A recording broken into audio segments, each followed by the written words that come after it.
Hola, ¿cómo están? Vamos a entrar en la última parte del curso de estadística asociada a estimaciones. Habíamos visto como primera unidad todo lo relacionado a estadística descriptiva, ¿cierto? Después habíamos visto como segunda unidad en el fondo todo lo que tenía que ver con esta descripción de la información basada en estadígrafos, por ejemplo, de tendencia central y de dispersión, y probabilidades en sí, probabilidad condicional, probabilidad conjunta, covarianza y todos esos conceptos. Después pasamos a una unidad donde hablamos de distribuciones de función de probabilidad, ¿ya? Tanto discretas como continuas, y vamos a terminar el curso con estimaciones, ¿ya? Si ustedes lo vieran más bien como en un esquema, por así decirlo, tratarían de pensarlo como una serie de información en donde uno va colectando eh, básicamente los datos y va atribuyendo esos datos a una distribución de probabilidad correspondiente, ¿ya? En donde de ella se puede extraer información, por ejemplo, asociada a la probabilidad condicional, a la covarianza, a la correlación que pueden existir entre las variables, ¿ya? Luego vamos a intentar describir los datos en función de qué distribución de probabilidad siguen y calcular las probabilidades asociadas a esa función de distribución de probabilidad. Sí, pero hay un concepto que aún es muy importante, que es el concepto de estimación, ¿ya? Si bien todos los problemas que hemos visto nos entregan básicamente los resultados de los parámetros preestablecidos, yo no les he mencionado aún que estos se pueden estimar, ¿ya? Y esas estimaciones pueden ser fijas o pueden ser intervalizadas. ¿En qué sentido? En que puede haber un valor que efectivamente sea puntual, ¿ya? En donde yo les diga el promedio de la estatura de las personas en el Congo es de 1,74 metros, ¿ya? Pero eso puede estar basado en toda la población de personas que viven en ese país o solamente en una muestra. En ese aspecto es necesario también reconocer que se puede establecer, por ejemplo, que con cierto grado de confiabilidad, yo digo que la estatura de las personas en el Congo, por ejemplo, varía entre unos 60 y 1,85. ¿Ok?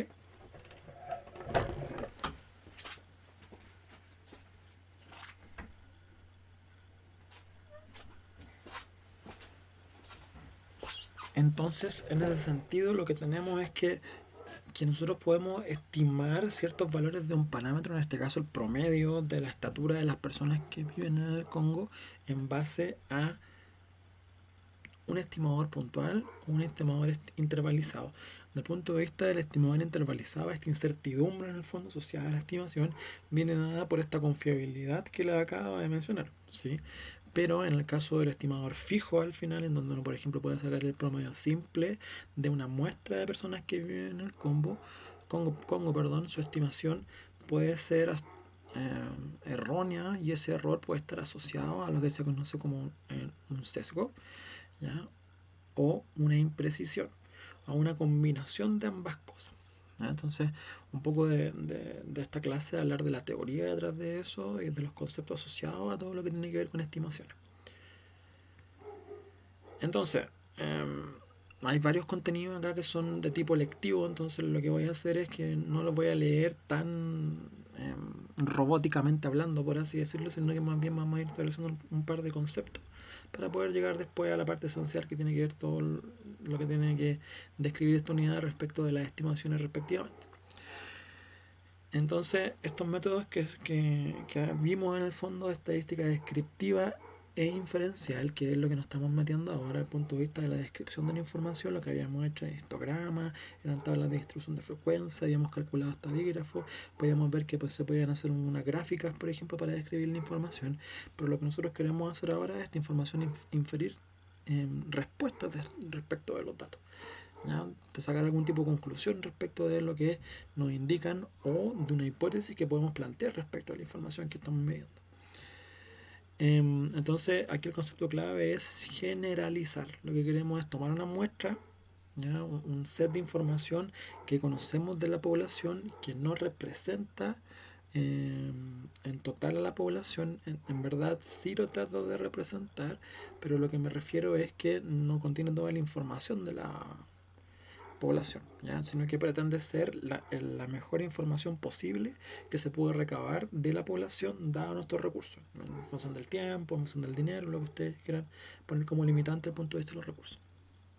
Por ejemplo, el ingreso per cápita en Chile puede ser estimado de datos provenientes de unos pocos de cientos de familias. ¿Ya? Entonces, yo lo que hago es, no les pregunto su ingreso a todas las familias de Chile al final, porque sería un esfuerzo de muestreo sobre grandote. Lo que sí hago es que hago una muestra que es representativa, que esa muestra representativa tiene un error asociado que yo trato de minimizar para poder después generalizar el ingreso per cápita en Chile, ya sea expresado como media como mediana. ¿Sí? ¿Me sigue la idea? Entonces, la CACEN lo que hace como encuesta asociada a la caracterización socioeconómica de la familia, lo que busca es no mostrar a todas las familias de Chile, sino que básicamente tomar una muestra de estas familias y poder después hacer una generalización de los conceptos asociados a estos resultados. ¿Ya? Y estas generalizaciones de conceptos, en el fondo, lo que representan son inferencias. ¿Ya? Estas predicciones o estimaciones nosotros las podemos inferir como inferencia. ¿Ya? Y básicamente es decir que estas inferencias al final siempre provienen de una información basada en datos. ¿Ya? Y datos que a su vez son una muestra representativa de la población. ¿Ya? Entonces, la forma en que nosotros hacemos procedimientos para poder llegar a las inferencias es que conocemos como estadística inferencial. ¿Sí? Entonces, la estadística inferencial son una serie de métodos, al igual que la estadística descriptiva, en donde ya no pescamos la información y simplemente la describimos, sino que tomamos estos datos, le aplicamos un procedimiento y después sacamos una conclusión, una inferencia, ¿ya? Para después decir, bueno, si el ingreso per cápita en Chile es tanto, ¿cierto? Yo puedo decir que en promedio para todas las familias, incluyendo las familias que no tomé dentro de mi muestreo, el ingreso per cápita efectivamente va a estar representado en promedio por el valor que yo estoy diciendo, ya sea con un cierto sesgo o con una cierta confiabilidad, ¿ya? Con un margen de error. Entonces dice que es una afirmación de que el modelo observado en los datos disponibles se expande a un contexto que es más amplio. ¿Sí? Entonces hay un modelo que hay detrás que es probabilístico. ¿Sí? Toda esta información asociada a la muestra uno la puede asociar a una función de distribución de probabilidad. ¿Cierto? Uno toma unos datos y hace una inferencia en el fondo, un experimento, un desarrollo que al final lo asociamos a una función de distribución de probabilidad para, por ejemplo, calcular las posibilidades de que el ingreso per cápita sea mayor que tal valor, o sea menor que tal valor, o esté entre tal rango de valores. Entonces, como todo rango, como todo concepto que está basado en muestra, nosotros jugamos también con una incertidumbre, con un error estadístico, que es lo que aparece entre comillas. Y básicamente todo este método, en el fondo, estos métodos inferenciales están basados en teorías de probabilidades. Y por eso es tan importante que el concepto de probabilidad en general y el concepto de distribución de probabilidad esté más bien claro. ¿Ya? ¿Por qué? Porque toda inferencia está asociada a una distribución de probabilidad. ¿Ya? Por ejemplo, si yo estoy midiendo altura de las personas en el Congo, ¿cierto? Yo sé que esa variable está asociada a una distribución que es normal. ¿Sí? Si yo estoy midiendo, por ejemplo, ingresos de las personas, yo sé que esa distribución no es normal, ¿cierto? Porque hay pocas personas en el fondo que, esto es una teoría mía al final, pero no creo que esté tan alejada de la realidad. Hay pocas personas al final, relativamente hablando, que reciben un ingreso muy bajo, ¿ya? La mayoría está en un ingreso medio, ¿cierto? Y hay muy poquitas personas al final en donde estas personas reciben un ingreso alto. Si yo hiciera un dibujo, por ejemplo, con estas relaciones que estoy intentando explicarle, al final lo que yo diría es que el ingreso yo lo podría tomar como de esta forma. Algo así. ¿Sí? Quizá inclusive más marcado todavía. Una cosa así. ¿Ya? Pero ustedes me siguen la idea. Donde poquitas personas al final reciben ingresos que son muy bajos, la mayoría están en un rango medio, por así decirlo, y hay muy pocas personas también que reciben un ingreso que es muy alto. ¿Ya? Y eso ya no es normal, ¿cierto? Porque no es simétrica en ambas caras y se puede asociar a otra distribución de probabilidad, ¿cierto? De las que hemos estado viendo en otro contexto, o inclusive otras que por definición del curso no vamos a alcanzar a ver, pero que efectivamente sí existen. ¿Ya? Entonces, por eso está basado en un modelo probabilístico. Por si yo tomo un eje acá, perdón, yo sé que aquí hay una probabilidad de que ocurra una variable aleatoria.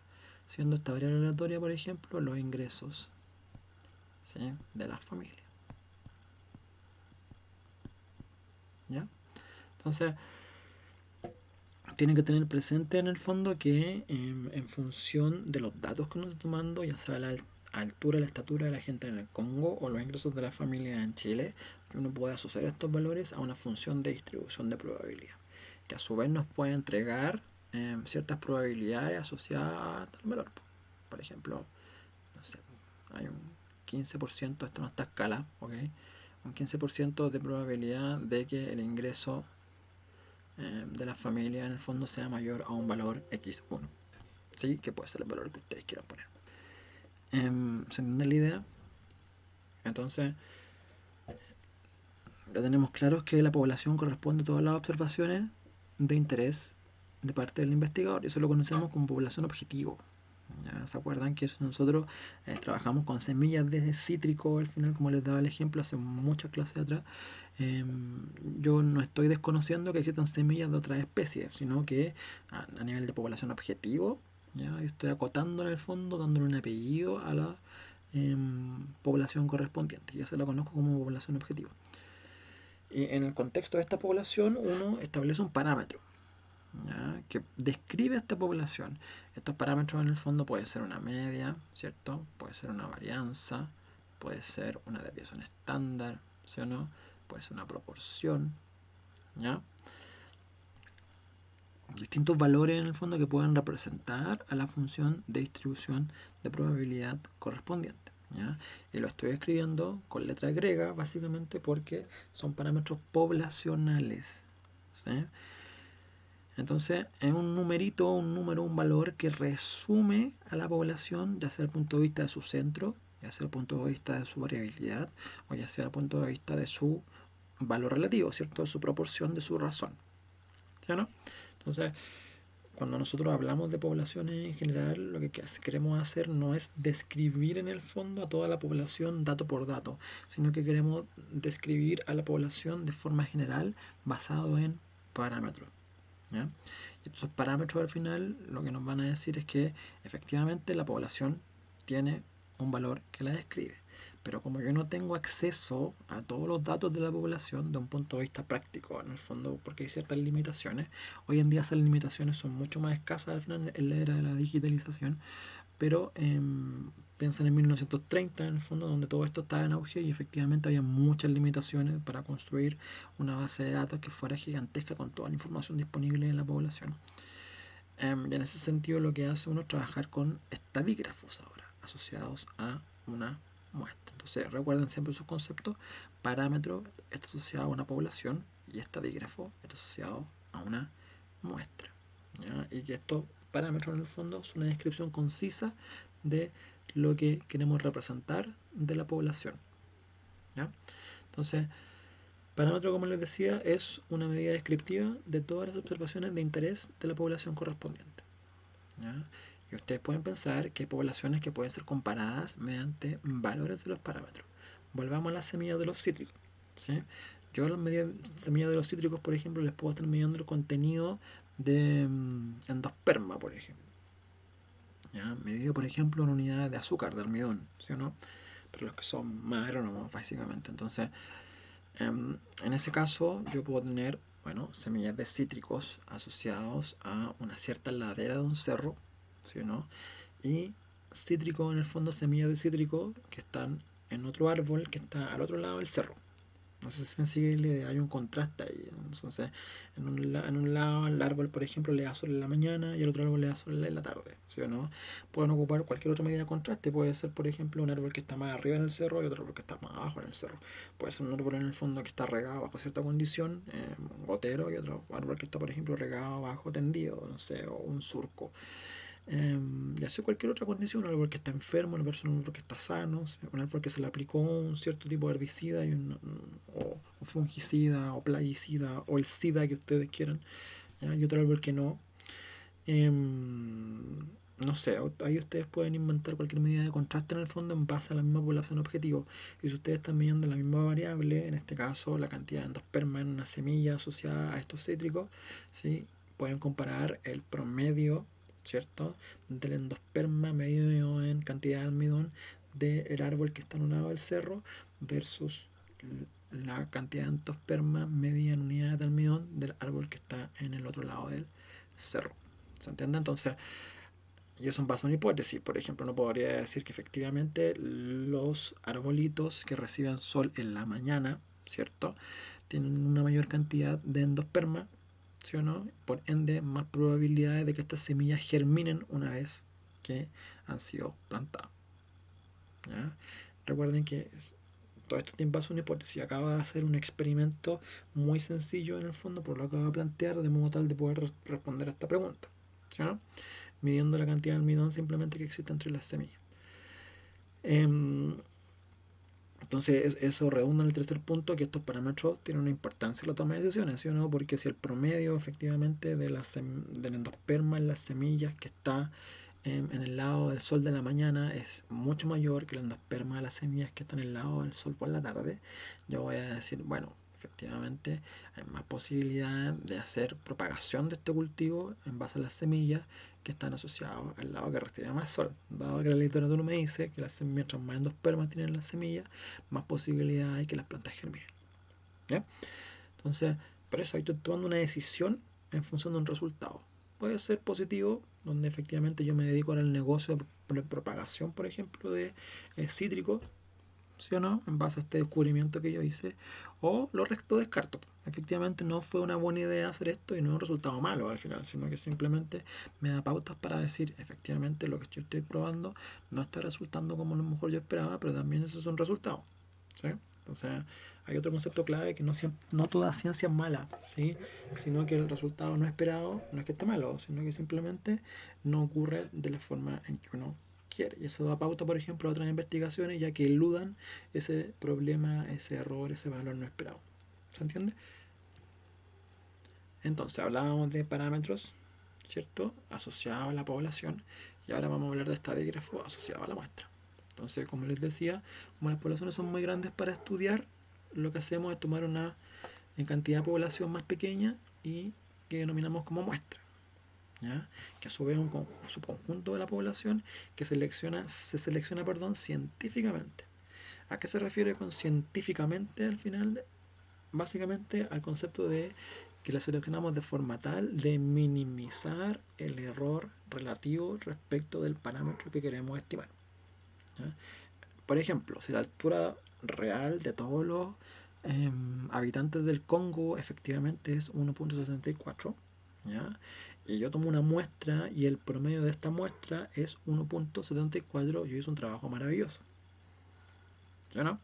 ¿Por qué? Porque no decidí, por ejemplo, mostrar a la gente en el casco urbano, sino que me fue a mostrar a la gente tanto en el casco urbano como en las zonas más rurales, en el lado norte, en el lado sur, en el lado este, en el lado oeste, ¿ya?, por darle en algún caso. Y ahí estoy minimizando en el fondo este sesgo, este error, ¿ya? Pero no obstante, si efectivamente yo tomo una pequeña muestra y el promedio de estatura es 1.71, eso es 0.3 de diferencia respecto del 1.74 que representa el parámetro real, ¿sí?, de la población, no es tan malo, ¿sí o no? Yo puedo jugar con ese error de esos 0.3 de diferencia, ¿cierto? Porque básicamente estoy intentando estimar una población, por ejemplo, voy a inventar de 15 millones de personas, ¿sí o no? Y no puedo muestrear a las 15 millones de personas, no puedo andar con una wincha en el fondo midiendo la estatura de todas las personas, ¿sí? Entonces, asumiendo que esto es análogo, ¿cierto? Si yo hago una encuesta por un celular, probablemente lo muestre casi todo. Entonces, lo que tengo acá es que yo estoy jugando con este error, y esa parte científicamente es hacer una muestra de forma tal de que ese error sea lo más bajo posible, ¿ya? No necesariamente cero, pero sí un valor razonablemente cercano a lo que yo esperaría como valor real de la población. Ahora, si hago mi muestra en el fondo y me da que el promedio de mi muestra es de 1.5, estoy fallando en 24 centímetros, ¿sí o no? Y eso probablemente no sea tolerable como un valor esperado, ¿ya? Para un comité que recibe esa información y la corrija, ¿sí o no? Entonces, el sesgo siempre va a existir, ¿ya? La idea es que sea lo más pequeño posible. Y ustedes me dicen, pero profesor, ¿qué es pequeño? ¿Qué número es pequeño? Bueno, primero depende de la variable, ¿cierto? No es lo mismo medir estaturas que medir cantidad de kilómetros recorridos, por ejemplo, que medir cantidad endosperma en la semilla, ¿sí o no? Depende del número cuantificable, ¿ya? Y en segundo lugar, depende de cuán terrible es que yo me equivoque en no atinarle al número correcto, ¿sí o no? Hay estudios que pueden ser mucho más laxos. ¿Se entiende? Porque si yo estoy midiendo largo de cola de gatos silvestres que son súper difíciles de encontrar, ya con cámara trampa, con mediciones indirectas, con lo que sea, bueno, yo voy a tolerar un error mayor, ¿sí o no? Porque me cuesta mucho encontrar a la especie. ¿Sí? Y eso lo sabe el contexto científico. Pero si ahora estoy midiendo una variable asociada a un tratamiento médico, ¿sí o no? Es donde yo si me equivoco, probablemente le produzco un daño mayor a la persona, ahí tengo que ser mucho menos tolerante. ¿Sí o no? Y efectivamente el método debería ser inclusive más exhaustivo que para el caso del gato. ¿Ya?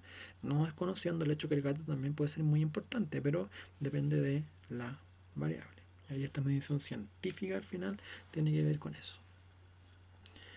Entonces, haciendo un pequeño resumen, tenemos acá. El valor del estadígrafo de una muestra es solo uno de los posibles valores del parámetro. ¿Ya? Entonces, el parámetro puede tener uno o más valores dependiendo de la función objetivo que uno tenga, perdón, de la población objetivo que uno tenga. ¿Ya? Y la muestra puede ser uno o varios valores distintos dependiendo cómo yo hago la muestra. Por ejemplo, si la hago yo, obtengo este 1,50, ya que no es un buen resultado. Si la hace un compañero, el resultado es de 1,68, que es un mejor resultado, sabiendo que el parámetro real vale 1,74. Y otro alumno, por ejemplo, otro compañero puede sacar un valor de 1,76.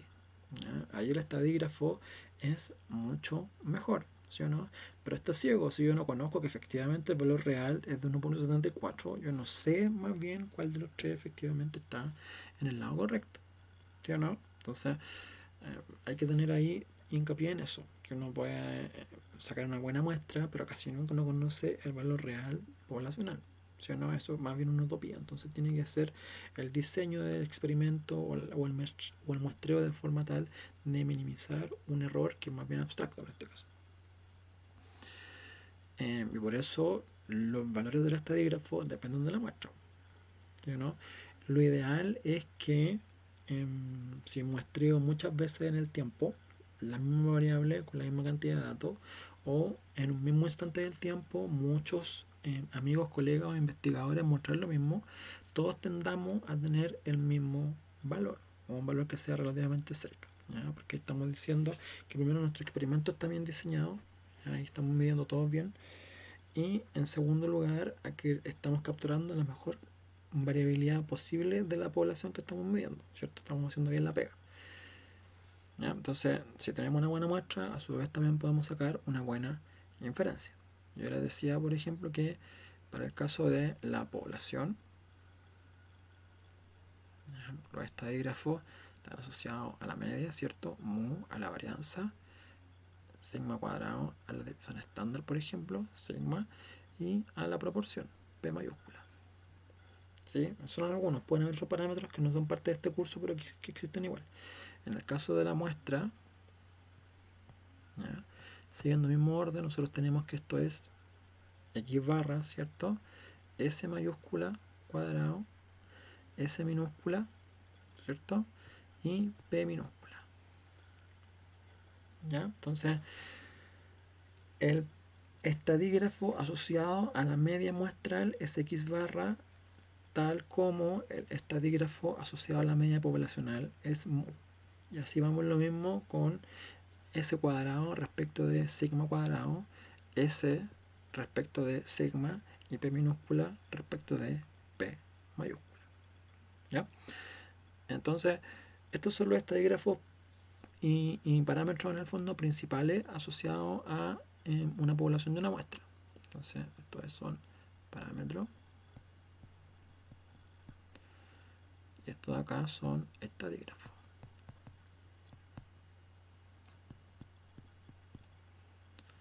Entonces, en cada uno de estos casos lo que tenemos es que nosotros trabajamos siempre con los estadígrafos, ¿sí?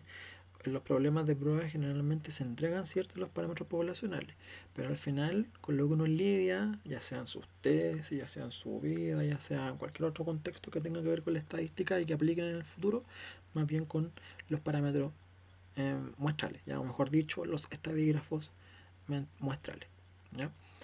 Y los parámetros al final quedan como esta utopía, estos valores a los que uno aspira a llegar y que con los estadígrafos intenta, a partir de una muestra, medir lo mejor posible. ¿Ok?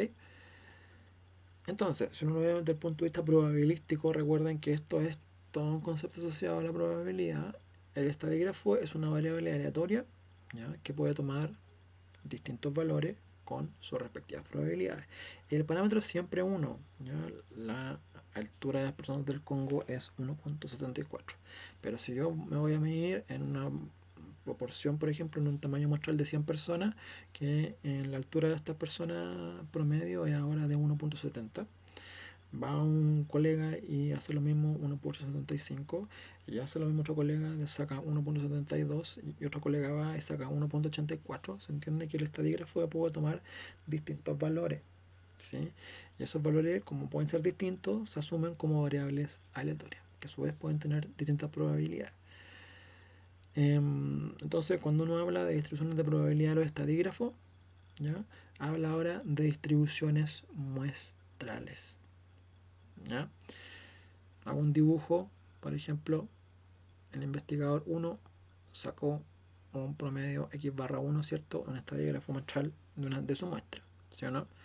Acá todo lo que hicieron fue sacar un estadígrafo muestral, por ejemplo, punto hasta x, k, pongámosle. Son k investigadores.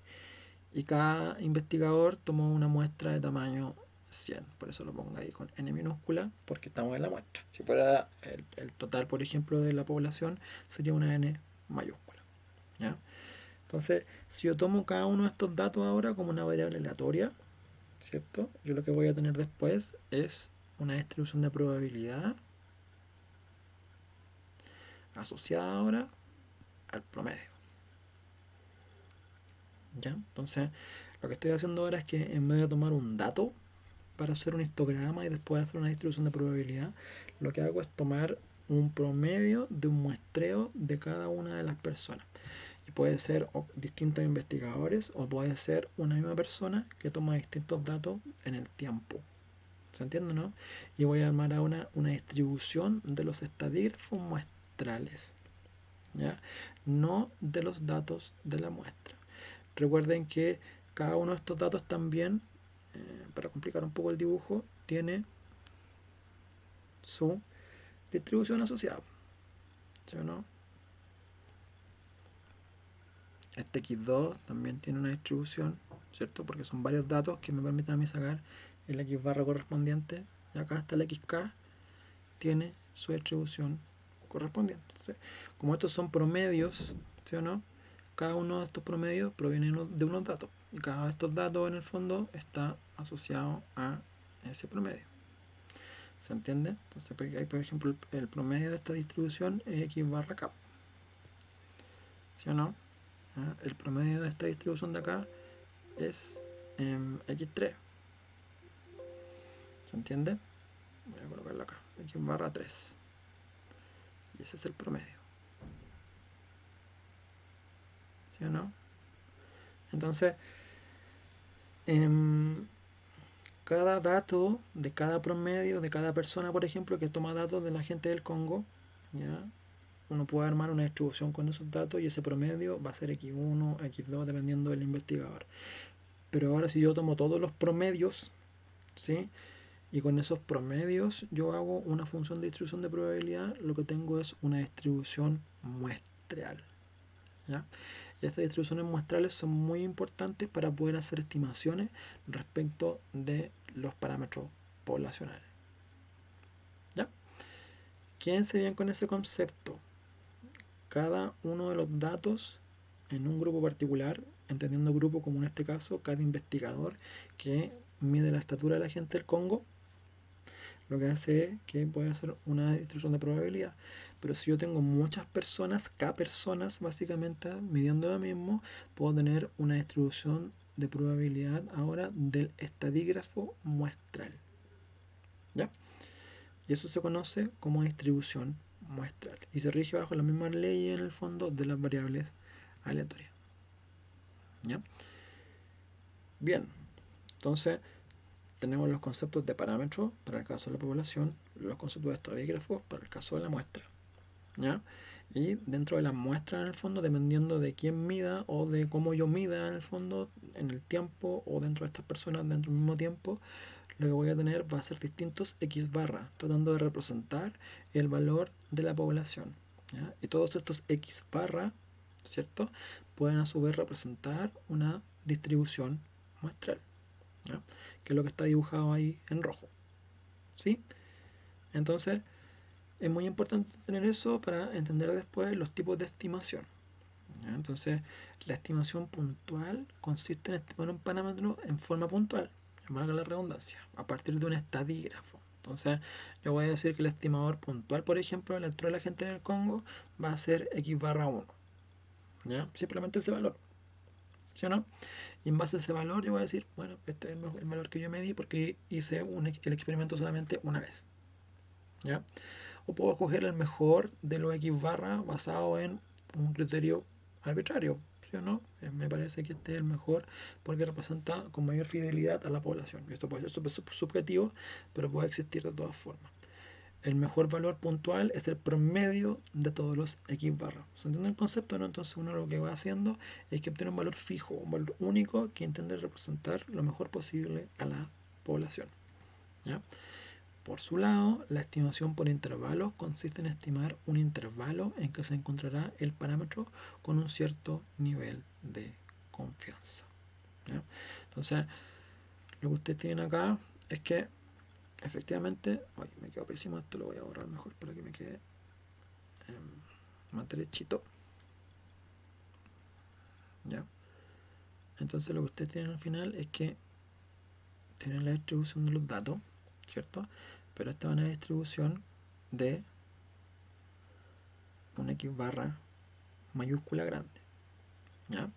¿Por qué? Porque acá, por ejemplo, está X barra 1, acá, por ejemplo, está X barra 3, acá, por ejemplo, está X barra K. ¿Sí? Recuerden que la distribución muestral se alimenta de los promedios de cada uno de los casos que uno está midiendo. Y acá, por ejemplo, está X barra 2, bueno, de los que noté en la diapositiva anterior. ¿Sí? Y el centro es el promedio al final de todos estos valores. Voy a poner aquí con notación que está la sumatoria de todos los X barra, ¿cierto? Y donde I va desde 1 hasta acá, ¿sí o no? Partido en K. ¿Ya? Y eso es igual al X barra mayúscula que yo tengo anotado acá en esta función, este valor de aquí, ¿cierto? Entonces, lo que yo puedo decir, bueno, el mejor estimador puntual del promedio de estatura en el Congo va a ser básicamente el promedio de los promedios, ¿sí o no? O puedo decir también, bueno, bajo un cierto nivel de probabilidad, yo puedo decir que aquí hay un 5% de información, aquí también al otro lado hay un 5% de información, ¿ya? Y eso quiere decir que en el centro hay un 90% de la información. Entonces, con una confianza en este caso del 90%, yo voy a decir que sobre este valor X barra, que voy a poner X barra J, por ejemplo, ¿ya? Y sobre este valor X barra, que yo voy a decir que es un X barra M, las letras dan lo mismo, yo estoy apuntando al valor nomás, ¿ya? Yo tengo un 90% de posibilidades de que la media real de los valores de la estatura de la gente en el Congo se encuentre entre X barra J y X barra M. Si usted lo traduce en número, uno podría decir que yo tengo un 90% de posibilidades de que la estatura de la gente en el Congo se distribuya entre, si esto vale, no sé, 1,61 y esto puede valer 1,82. Estoy inventando valores, ¿ya? Estamos pasando de la parte que es más analítica respecto de la nomenclatura ecuación de esto a un invento que es numérico, ¿sí? Entonces, y ojo, ¿por qué puedo establecer esta probabilidad? Porque bueno, yo estoy asociando esta distribución muestral de los promedios a un intervalo asociado a una confianza, ¿sí? ¿Por qué? Porque a su vez está representado por una función de distribución de probabilidad, la distribución de estos promedios, ¿ya? Puede parecer un poco críptico, pero en la medida que vayamos haciendo ejercicio va a resultar con mayor validez en el fondo y con mayor entendimiento. Entonces, repito, lo que uno puede establecer son estimadores puntuales y de intervalo, ¿ya? Y cada uno de ellos proviene a su vez de una distribución muestral, ¿ya? Y esta distribución muestral, por su parte, es una distribución del estadígrafo que uno está calculando, que en este caso es un promedio. Entonces, ustedes entenderán también que puede haber una distribución muestral para las varianzas, ¿sí o no? Y puede haber una distribución muestral para las proporciones, ¿ya? La desviación estándar en el fondo no la digo porque al final es la raíz cuadrada de la varianza. ¿Ok? Quédense con esos conceptos. Ya todo a su vez viene porque lo que queremos hacer al final es establecer una relación directa con el parámetro, ¿ya? Que es el valor que nosotros queremos aspirar, ¿ya? Que es la utopía al final donde no podemos medir todos los datos y que a su vez esto nos sirve para poder establecer inferencia, ¿ya? Porque no sé, pues nuestra inferencia acá puede estar asociada a una hipótesis que dice que la gente que vive en el Congo tiene una estatura que es mayor que la gente que vive en Camerún, ¿sí o no? ¿Ya? Y por eso necesariamente debo sacar la estatura promedio de la gente del Congo. Y para eso ocupo este método que es científico en el fondo. Por eso aquí partimos diciendo que esta es una serie de métodos. Bueno, ¿cuál es el método acá? Esto que les estoy presentando. Entonces, yendo a un contexto mucho más agronómico, ¿ya? Recuerden que acá esto se puede expandir a cualquier otro evento asociado a los recursos naturales o a la sociología, la estadística balística. Al final no se limita a una ciencia en particular del conocimiento. Entonces ahí me dice que puedo estimar el rendimiento de un cultivo, estimar los parámetros productivos de árboles frutales o estimar la respuesta a una variedad específica a distintas dosis de un nutriente. Y recuerden que estos tres tipos de ejemplos, lo que es importante que ustedes conozcan es que se miden según un valor, ¿ya? Una variable. Rendimiento del cultivo, quintales por hectárea ese chivo, ¿ya? Parámetros productivos de árboles frutales, por ejemplo, número de frutos por rama o por árbol, ¿cierto? Una razón, una proporción. El primero era un promedio, ¿cierto? Y la respuesta a una variedad específica a distintas dosis de un nutriente. Ahí podría, por ejemplo, ser una variabilidad, ¿sí? Entonces, por ejemplo, no sé, las manzanas Thompson, por ejemplo, tiene una mayor variabilidad de respuesta a nutrientes que las manzanas Royal Gala, ¿ya? Que son más estables, por ejemplo, a la inclusión de un nutriente en el suelo en donde crece, ¿sí? Yo soy súper inventor desde ese punto de vista. Los ejemplos se me vienen a la mente súper rápido, entonces no es necesario que ustedes lo abstraigan de esa forma también, ¿ya? Pueden echar a correr su imaginación y pensar en lo que ustedes quieran. Probablemente sea una respuesta correcta. Bueno, aquí está lo mismo desde el punto de vista del intervalo de confianza. El intervalo del 90% para el rendimiento promedio de un cultivo en base a una muestra, 95% para el número promedio de fruto, ¿cierto? Y un intervalo del 99% para la respuesta a la dosis de un nutriente, ¿sí? Entonces uno puede tener distintas confiabilidades asociadas a un tipo de estimación. Si ustedes se preguntan, pero profe, mejor, ¿por qué no hacer el 100% para estar completamente seguro? Es una gran pregunta y la respuesta está en el dibujo. Recuerden que las distribuciones de probabilidad continuas suelen comenzar en infinito negativo y terminar en infinito positivo. Ergo, tenemos que acotar bajo un cierto nivel de confiabilidad el intervalo para poder darle valores finitos, para que existan estos valores en el fondo que describen al intervalo de confianza. y por eso en el fondo no hacemos intervalos de confianza de 100%, porque en el infinito, perdón, en el 100% lo que tenemos básicamente es que el intervalo está entre menos infinito y más infinito, y eso no tiene ningún sentido, ¿sí? Y ustedes también comprenderán que a mayor confianza, ¿cierto?, más ancho el intervalo, y a menor confianza más estrecho el intervalo. ¿Ya? Lo vamos a ver en detalle más adelante.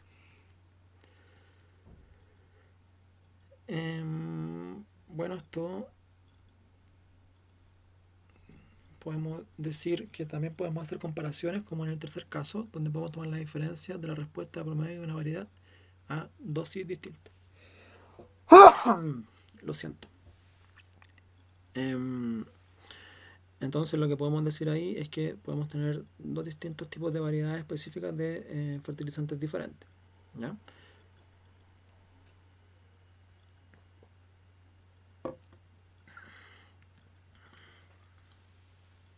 Entonces, podemos tener ciertos parámetros poblacionales como la mu o el promedio P mayúscula, ¿ya? Y podemos hacer una muestra para calcular un número que represente en algún sentido el parámetro, ¿ya?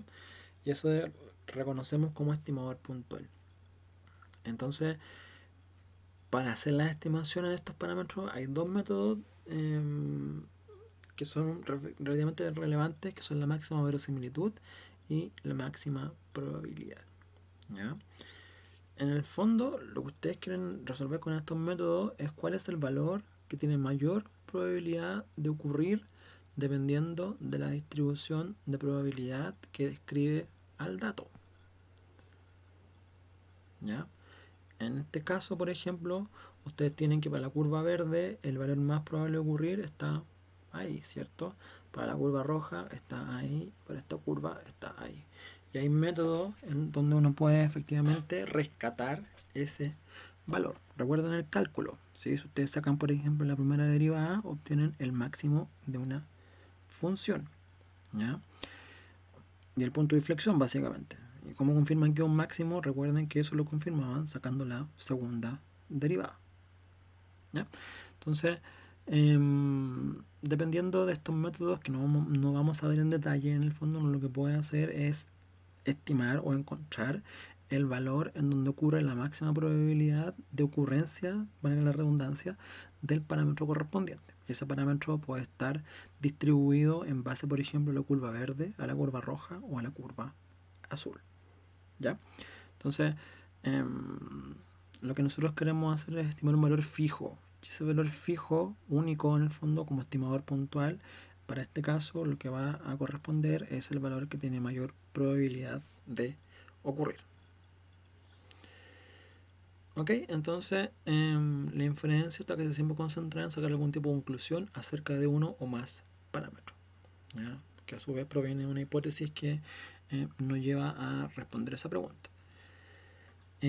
Para hacerlo así, tenemos que cada una de las poblaciones de estudio tiene que ser muestrada, ¿ya? Y estas conclusiones pueden ser entonces estar basadas en valores calculados en base a distintas cantidades muestrales, ¿sí? Entonces, nosotros queremos obtener un mu asociado al verdadero promedio del rendimiento de un cultivo, y para eso tomamos una muestra de 10 parcelas en donde ellas resultan en rendimiento observado x1, x2 hasta x10, ¿cierto? Y podemos sacar, por ejemplo, la media muestral de los rendimientos y podríamos ampliar entonces para sacar una conclusión respecto al valor de mu, ¿sí? Entonces uno tiene ahí un mu previamente calculado, ¿ya? Y puede hacer una muestra para poder decir si efectivamente este valor de media muestra a la hora es parecido o no parecido al mu verdadero. De forma análoga, si tenemos como sigma cuadrado a la varianza de la distribución de los rendimientos, ¿sí? El valor muestral S cuadrado se podría utilizar para inferir algo acerca de sigma cuadrado, ¿sí? Entonces la varianza muestral, ¿sí? Nosotros no podríamos usar para establecer una similitud respecto a la varianza poblacional. Recuerden que la varianza poblacional viene dada por la sumatoria de cada uno de los datos, ¿cierto? Menos el mu partido en N mayúscula, ¿ya? Esto está al cuadrado, ¿cierto? Mientras que la varianza muestral, lo que nosotros tenemos es que la sumatoria de estos mismos x, pero ahora restado de x barra, esto al cuadrado, y partido en n minúscula menos 1. ¿Sí? Entonces, lo que queremos hacer es que en base a la muestra, lo que podríamos decir es que efectivamente hay una razón de similitud entre las dos varianzas. ¿Ya? ¿Por qué? Porque nos interesa contrastar las variabilidades en el fondo. Es muy común eso cuando uno testea distintas maquinarias. ¿Ya? Y uno escoge y compra la maquinaria al final que cosecha o tala o poda o recoge una cantidad relativamente similar siempre de nueces, por ejemplo. ¿Ya? Porque si tengo una máquina que un día me recoge, no sé, por 100 kilos y al día siguiente me recoge 8 kilos y al día siguiente me recoge 150 kilos, es distinto a una máquina que un día me recoge 98, otro día me recoge 102 y otro día me recoge 100. Es mucho más estable. ¿Sí o no? Y ahí resulta útil hacer análisis, por ejemplo, respecto de las variabilidades. Entonces, aquí una parte que es mucho más semántica. ¿Ya? Cuando uno habla de estimaciones en el fondo asociadas a los parámetros, uno lo que hace es que establece un parámetro general. ¿Ya? Todos estos parámetros de mu, sigma cuadrado, sigma o p mayúscula, uno los puede asimilar como un valor teta. ¿Ya? Es como describir de forma genérica algo. ¿Sí? ¿Cómo describo de forma genérica un parámetro? Con el valor teta. ¿Ya? Entonces ahora suponga que el parámetro de interés es mu para el un medio de duración de batería de cierto tipo para una calculadora. Entonces uno muestrea 3 calculadoras y podría obtener que duran en horas 5 horas, 6.4 horas y 5.9 horas. ¿Ya? Y la media de estos tres valores es 5.77 horas. Entonces uno puede considerar que este promedio es el valor más razonable de mu. ¿Ya? Y es nuestra mejor suposición para el valor real del parámetro poblacional asociado a la media de duración de estas baterías. ¿Sí? Nada más que eso. Lo sacamos por medio simple y uno dice que ese valor efectivamente es una mejor representación de la media poblacional. ¿Ya? Bueno, podría, por ejemplo, recuerden que el x barra es la sumatoria, ¿cierto?, de los xi partido en n minúscula. ¿Sí? Pues también podría ser que este x barra, ¿cierto?, es como el máximo xi, ¿cierto?, menos el mínimo xi partido en 2. Y podría decir, bueno, efectivamente yo tengo que hay un valor que puede representar el promedio, que puede estar dado por la primera ecuación o por la segunda ecuación. Y uno dice, ¿cuál es mejor de las dos? Se van a ir dando cuenta que con el tiempo que efectivamente el mejor estadístico para representar el centro de una distribución y a su vez el mejor estimador para un parámetro poblacional corresponde al promedio simple. ¿Ya? Y en ese contexto es útil, por ejemplo, comparar distintos estadígrafos. ¿Sí? Aquí tenemos dos, pero el mejor siempre va a ser el promedio simple para el caso de la variabilidad. ¿Ya? Supongamos que deseamos estimar un parámetro de una sola población con base en una muestra aleatoria de tamaño n. ¿Ya? Recuérdese que antes de que se disponga de la información, las observaciones muestrales deben ser consideradas variables aleatorias desde x1 hasta xn, y se deduce que cualquier función de las xi, esto es, cualquier estadígrafo, como la media muestral o la desviación muestral estándar, también es una variable aleatoria. ¿Ya? Entonces, lo que les dice eso es que efectivamente cualquier tipo de estadígrafo muestral o poblacional, mejor dicho, puede ser estimado a partir de valores de una muestra que nos den a su vez un valor de estadígrafo muestral. Entonces, repito, un parámetro poblacional puede ser estimado por medio de una muestra que nos describa un estadígrafo muestral. ¿Ya? Lo mismo aplica en el fondo si hacemos el ejemplo con rendimientos de trigo. ¿Ya? Desde la variedad 1 hasta la variedad n. ¿Sí? Y asociado a una variedad, por ejemplo, 2 también, desde 1 hasta m. ¿Sí?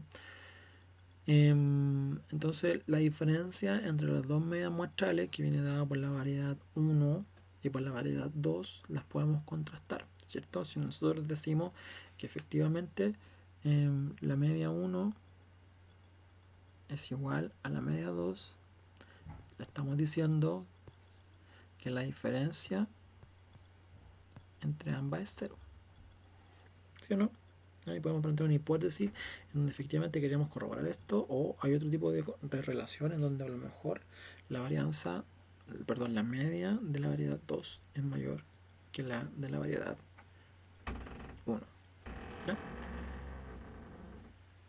Entonces, importante conocer los conceptos asociados al sesgo y la precisión, ¿sí? Estos son conceptos que están intrínsecos básicamente en las distribuciones de probabilidad, ¿ya? Pero en estimación lo que uno busca siempre es que se puedan definir de la mejor forma posible, ¿ya? Nosotros podemos tener un estadígrafo que puede ser preciso o impreciso, y un estadígrafo que puede ser sesgado o insesgado, ¿ya? Uno busca estar en esta parte,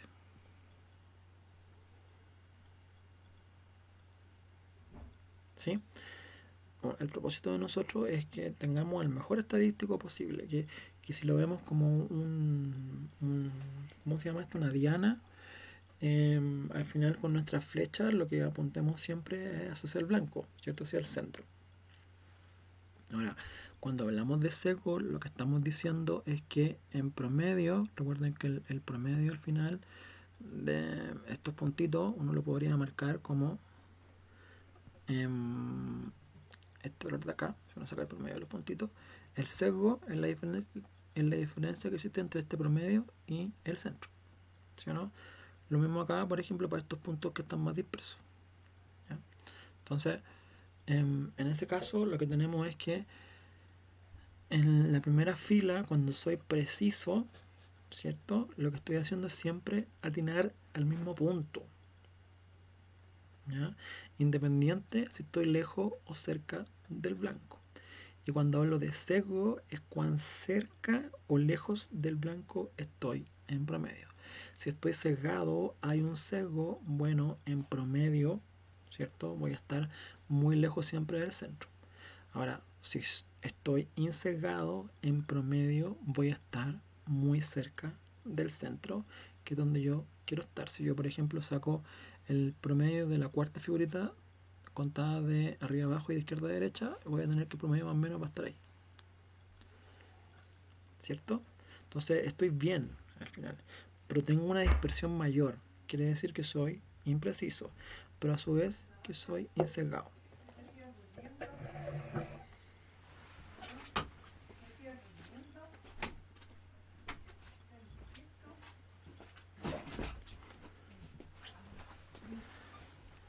Entonces, lo que ustedes tienen ahí es que básicamente el estadígrafo real, el que ustedes se encuentran en la vida cotidiana, y cuando ustedes hacen experimentos en el fondo y vean algún resultado particular de su ensayo, está acá, ¿ya? Llegar a esto es muy difícil en la vida real, ¿sí? Lo que uno hace siempre es que en la medida que uno toma muestras, ponen un valor acá, por ejemplo, otro acá, sobre todo si estamos en el caso de estos gatos que yo les hablaba, que son muy escasos de visualizar, ¿sí o no? Entonces, va a haber imprecisiones, y que haya imprecisiones no es tan terrible a que haya sesgo, ¿ya? Uno quiere evitar esta parte de acá, ¿sí? Aquí no queremos estar, ¿ya? Nosotros queremos estar por esta parte de acá, ¿sí? Y obviamente sí queremos estar muy en esta parte de aquí, pero eso es mucho más difícil, y generalmente lo que uno tiene es que llega a estar en esa parte que aparece ahí marcado para todos los puntos. Entonces lo que nosotros queremos efectivamente es llegar a un valor que sea insesgado, ¿ya? Pero no es tan relevante a su vez que sea impreciso, ¿sí? Recuerden a su vez que hay un sesgo asociado acá como una diferencia entre el promedio de las observaciones y el centro real, ¿sí? Pero este sesgo, en el caso de ser impreciso e insesgado, sigue siendo el mínimo, ¿sí? Y eso es lo que ocurre en la vida real al final. Llegar a esto, como les decía, no es fácil. ¿Se puede lograr? Sí, sí se puede. Sobre todo en ensayos clínicos, donde está todo controlado, el ambiente, la temperatura, en un laboratorio de microbiología también, ¿sí o no? Pero en la vida real, sobre todo en las carreras agronómicas y de medio ambiente, no es tan fácil. Porque controlar el entorno no es fácil, ¿cierto? No puede controlar que llueva, no puede controlar que tiemble, no puede controlar, por ejemplo, que haga frío en la mañana, ¿cierto? Entonces es difícil lidiar con eso. ¿Ya? Entonces, para terminar esta clase, una estimación puntual de un parámetro es solo un número que se puede considerar como el valor más razonable de teta. ¿Ya? Recuerden que teta es el parámetro genérico. Puede ser un mu, puede ser un sigma cuadrado, lo que sea. Se obtiene de una estimación puntual al seleccionar un estadígrafo apropiado y calcular su valor. ¿Ya? A partir de la información muestral dada, el estadígrafo seleccionado se llama estimador puntual de teta. ¿Sí? Y finalmente, de un punto de vista más de ecuación, en el fondo, matemático, lo que ustedes tienen es que el sesgo se puede cuantificar, ¿sí? Y ese sesgo es la diferencia entre el valor esperado del parámetro estimado y el valor real del parámetro poblacional. ¿Ya? En el fondo, esto ustedes lo escriben así. Para el caso del promedio, ¿sí o no? Para el caso de la varianza, por ejemplo, sería valor esperado de S cuadrado menos sigma cuadrado. ¿Se entiende? Entonces, ustedes tienen un valor esperado asociado a su estadígrafo y se lo restan del valor esperado al final mu. El valor esperado mu es el centro de este dibujo y su x barra, bueno, es la x que yo dibujé. ¿Se entiende ahora el concepto? ¿No? Y eso lo estoy llevando simplemente a una ecuación. Y en el caso de la varianza, bueno, si ustedes lo llevan a la varianza de la x barra, ¿ya? Es igual al valor esperado en el fondo de x barra, ¿cierto? Menos el valor esperado de x barra también, y todo eso al cuadrado. ¿Ya? Aquí me pifié porque esto de aquí ahí me tupí. Esto de aquí y esto de aquí hay un 2 y este 2 está a este lado. ¿Ya? Pero ustedes me entienden el concepto. Ahí está. ¿Sí? Entonces, lo que ustedes tienen acá es que hay una variabilidad también asociada al estadígrafo. Bueno, ¿dónde está esa variabilidad al final? Recuerden que uno tiene una curva de distribución muestral y esa curva a su vez tiene una varianza. ¿Sí o no? ¿Recuerdan este dibujo que habíamos hecho hace un rato? Este, ¿cierto? Entonces, y esa variabilidad es la que nosotros conocemos como la precisión. ¿Por qué? Porque si la varianza en un caso preciso es la mínima posible, ¿sí o no? Están todos los puntitos muy juntitos, esa variabilidad va a ser muy cercana al cero. Por su parte, si los puntitos están muy separados, esa variabilidad va a ser distinta de cero.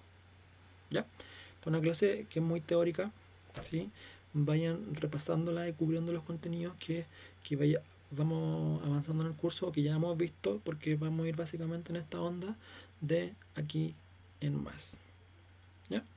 Muchas gracias, disculpen el estornudo, creo que ando con alergia, y nos vemos en la siguiente clase. Chao.